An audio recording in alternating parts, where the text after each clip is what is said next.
శాంతి. ఈరోజుటి మురళి తారీఖు ఏప్రిల్ 21, 2026. శివ భగవానువాచ. తండ్రి చెప్తూ ఉన్నారు, మధురమైన పిల్లలు, జ్ఞాన సాగరులైన తండ్రి పిల్లలైన మీ సన్ముఖంలో జ్ఞాన డాన్స్ చేసేందుకు వచ్చారు. మీరు తెలివిగల సేవాదారులైతే జ్ఞాన డాన్స్ కూడా మంచిగా ఉంటుంది. ప్రశ్న: సంగమ యుగంలో పిల్లలైన మీరు ఏ అభ్యాసం లేదా అలవాటు చేసుకుంటారు? జవాబు: స్మృతిలో ఉండు అలవాటు. ఇదే ఆత్మిక హాబీ.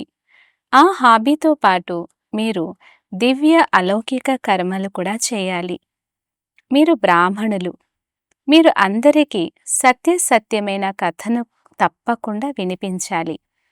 సేవ చేయు హాబీ కూడా ఉండాలి. పాట: ఓపిక పట్టు మనసా. అచ్చా, మధురాతి మధురమైన అపరూపమైన పిల్లలకు మాత్పితా బాప్దాదాల ప్రియ స్మృతులు మరియు గుడ్ మార్నింగ్. ఆత్మిక పిల్లలకు ఆత్మిక తండ్రి నమస్తే.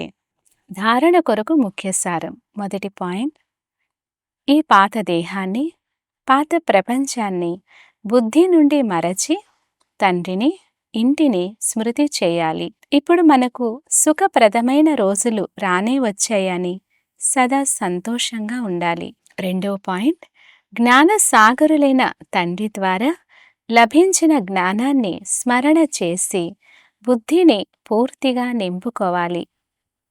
దేహ అభిమానంలోకొచ్చి ఎప్పుడూ ఏ విధమైన గుటకలు మింగరాదు.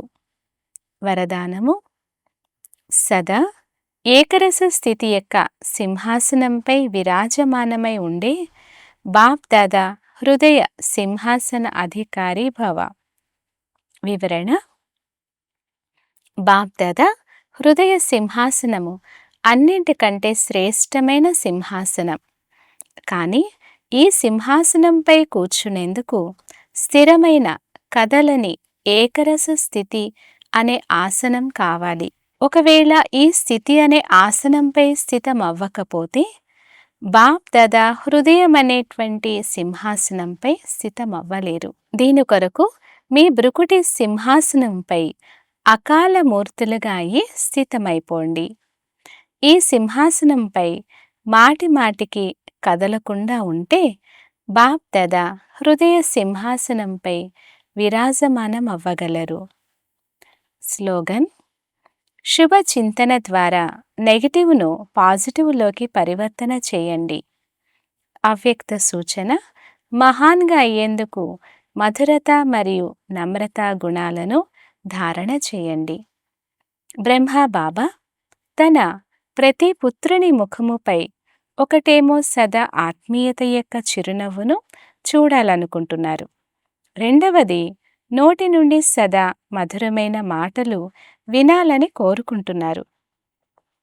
ఒక్క మాట కూడా మధురత లేకుండా ఉండరాదు.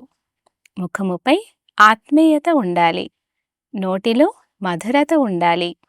అంతేకాక మనస్సు, బుద్ధిలో సదా శుభభావన, దయా హృదయం యొక్క భావన, దాతృత్వ భావన ఉండాలి. ప్రతి అడుగులో తండ్రిని అనుసరించాలి. ఇదే పాలనకు రిటర్న్ ఇవ్వడం. అచ్చా, ఓం శాంతి.